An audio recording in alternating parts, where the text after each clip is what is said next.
Hindi napapali sa mga ngiting nilapitan na ni Gaston si Nati upang yakapin lang ito at aluin.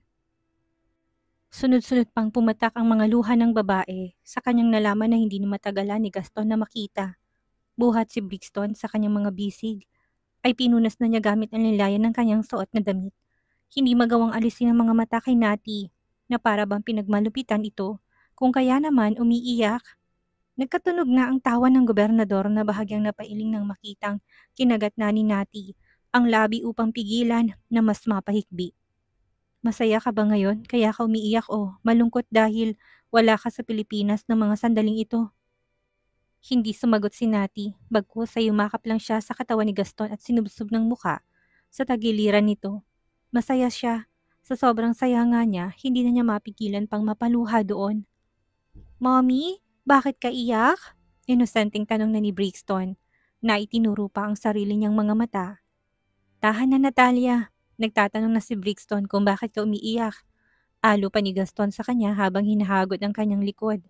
Baka isipin pa ng anak natin na ako nagpaiyak sa mommy niya. Tahan na, please. Natalia, para ka na namang bata.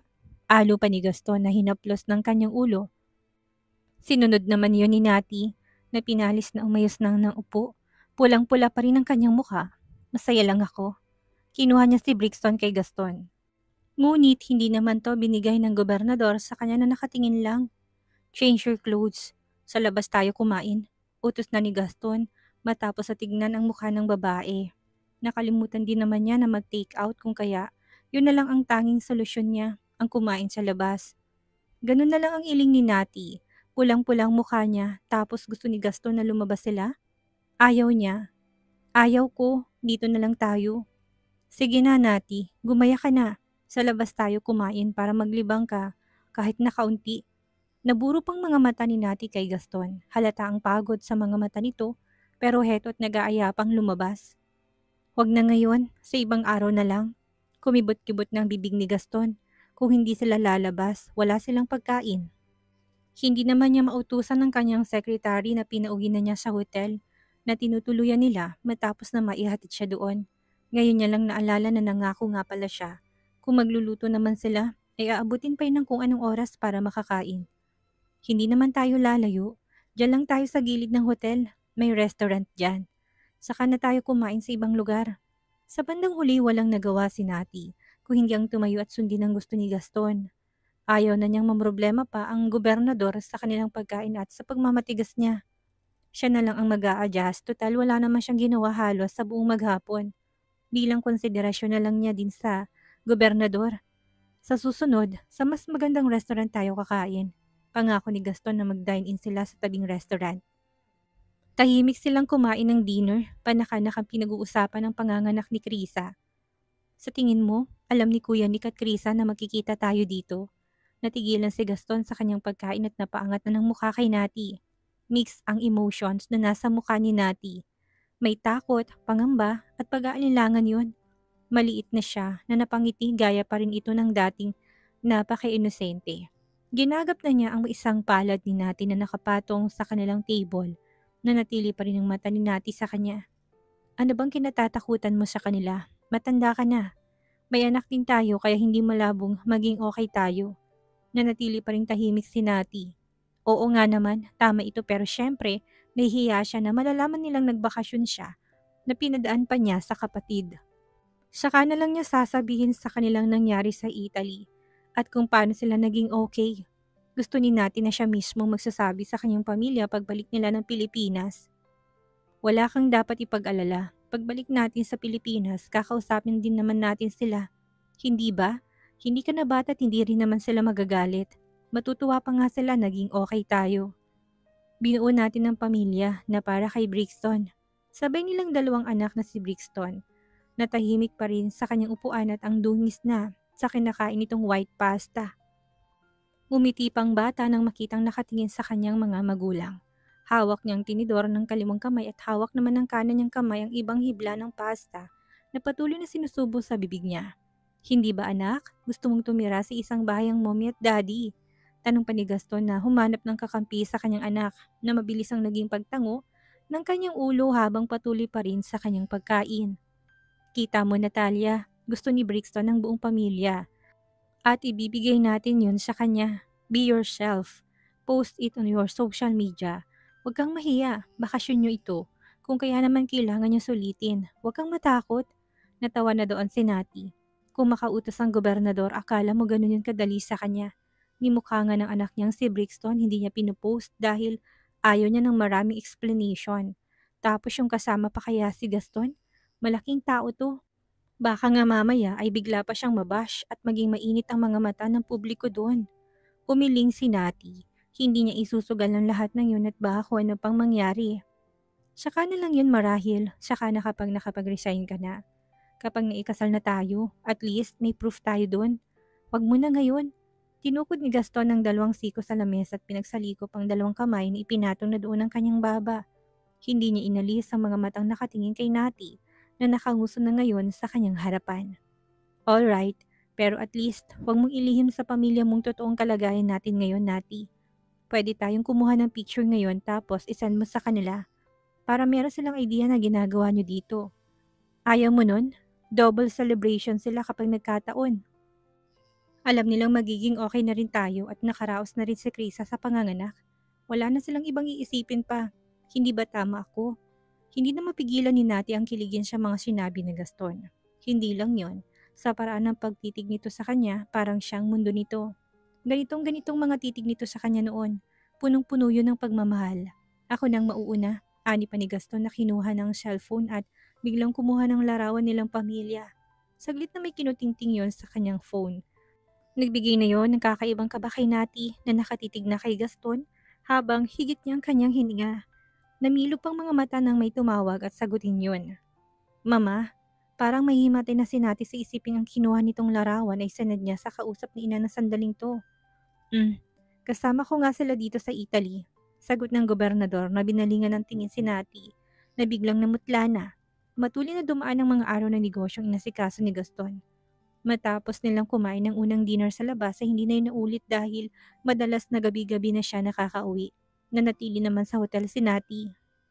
Ni hindi silang lumabas ni Brixton upang mamasyal dahil ang gusto niya ay kasama nilang gobernador. Madalas na si Nati na lang din ang gising at hinihintay si Gaston na dumating kaya naman wala ng bonding ang mag-ama. Last ng gabing ito, bukas tapos ng business meetings ko.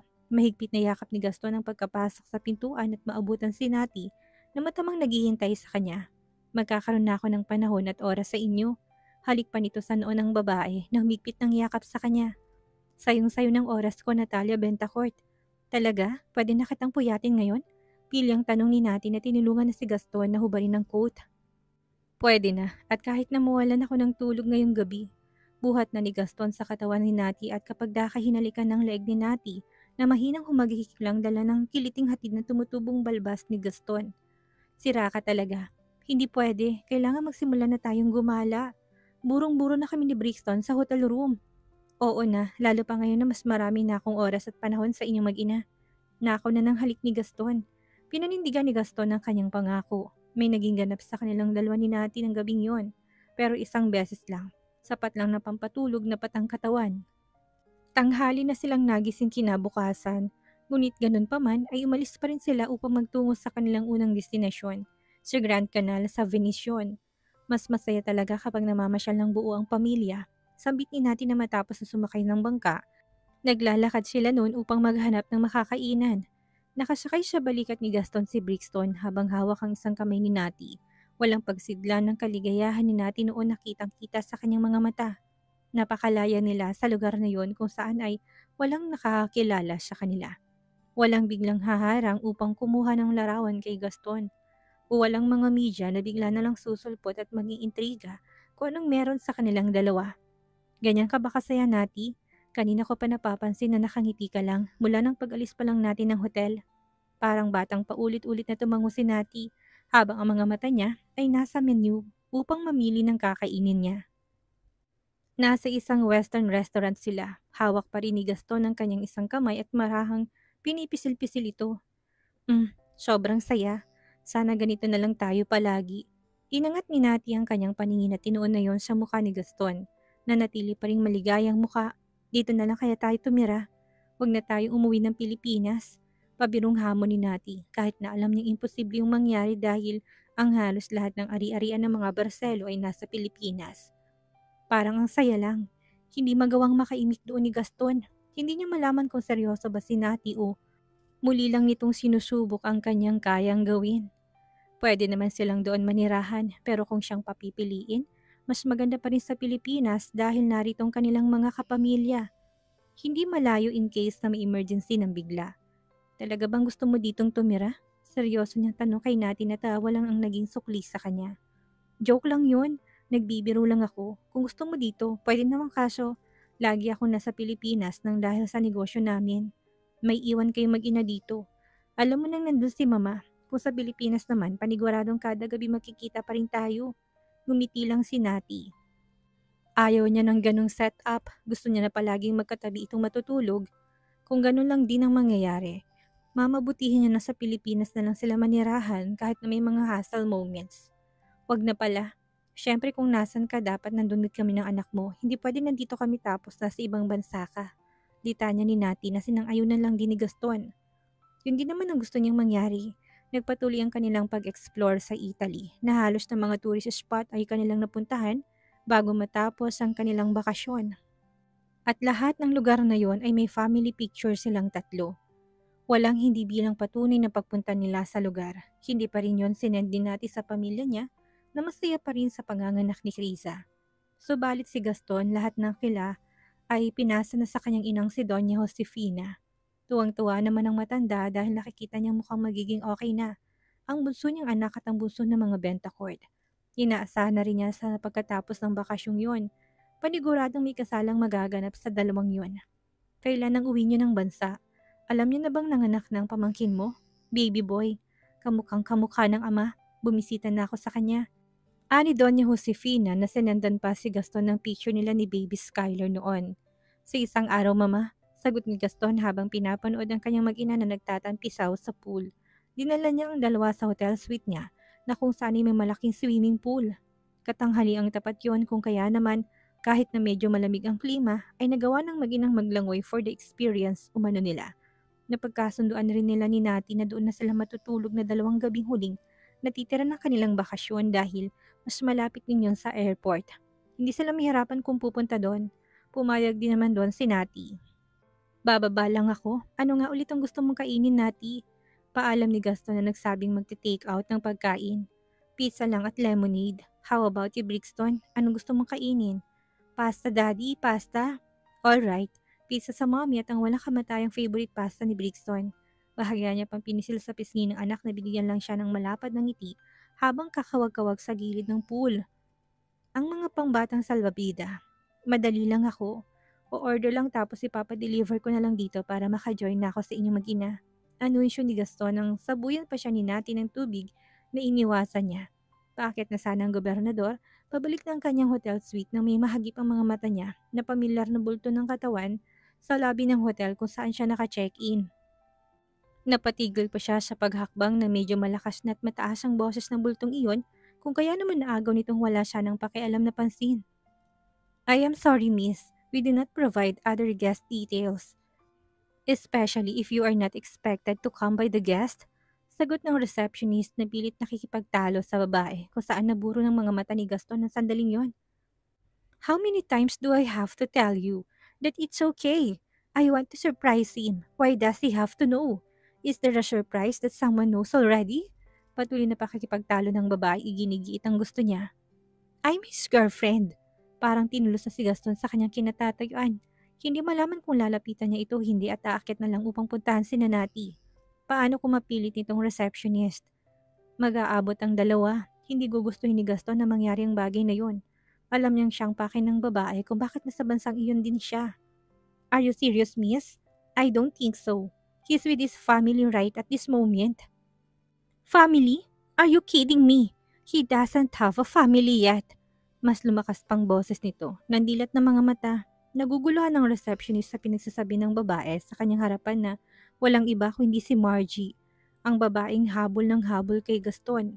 Kahit na matagal naman na niyang tinapos ang namamagitan sa kanila nito. Kilala ito bilang si Direktor Tabora. Nakasalukuyang may posisyon din sa Kapitolyo na pinagtatrabahuhan ni Gaston. Yes, miss. They are with him in the suite. I am pretty sure about that. Napaawang ng bibig ni Margie na hindi makapaniwala kung anong pinagsasabi ng receptionist. Ang alam niya walang ibang kasamang gobernador maliban sa kanyang secretary at mga bodyguard. Ibig sabihin ay may babae ito? At ano naman ang pinagsasabi nitong bata? Kailan pa nagkaroon to ng anak na hindi nakakarating sa kanyang balita? Why don't you call his suite? I'll talk to him if you really don't want to let me go up. Okay, let's see if what you're saying is true, miss. Pagpayag ng receptionist na kinuha ng telepono, sa narinig ay halos mamuti ng talampakan ni Gaston. Paakyat ng kanyang suite, hindi pwede na makausap ni Nati dahil paniguradong sisiklab ang gulo sa kanilang pagitan. Sa halip na okay na sila, mapapalitan na naman to ng galit at tsak sa kanya. Umigting pang kanyang panga nang maisip ang mabubulilyasan niyang plano kapag humarang sa kanila si Margie. Hindi niya maintindihan kung bakit naging ganito ang mindset nito ngayon, gayong nilinaw niyang lahat sa kanila. Matagal na rin silang tapos nito, bago pa sila magkakilala ni Nati. Hustong pasok niya sa pintuan ay siya namang tawag ng mga taga-receptionist. Ganun na lang ang pagtanggi ni Gaston na wala sila sa loob ng suite.